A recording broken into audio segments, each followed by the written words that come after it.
In today's video, I am going to teach you how to create a business email in 3 minutes. Google Workspace. By the end, you will have a professional email address tied to your business domain using Gmail through Google Workspace. Start by going to google.com and selecting Get Started for Google Workspace. This launches the setup wizard, which guides you through the essentials in the right order. Take your time reading each screen because a small typo here can follow you into your final email address. Next, enter your business name and choose the approximate number of employees.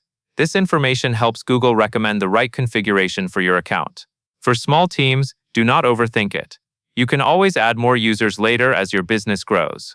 After that, you will choose whether you already own a domain. If you have a domain you can use, select the option that says you have one. If you do not have a domain yet, select the option that says you need one, so you can purchase it during setup.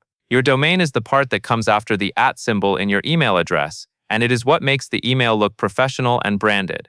Now you will create your username and your password. Your username becomes your business email address, so keep it simple and easy to say out loud. For example, using a first name or a role-based inbox like info or support can be a clean choice, depending on how you want customers to reach you. For the password, use a strong one and store it securely, since this account controls your business email. Next, pick a plan. Business Starter is a common entry option for getting up and running quickly.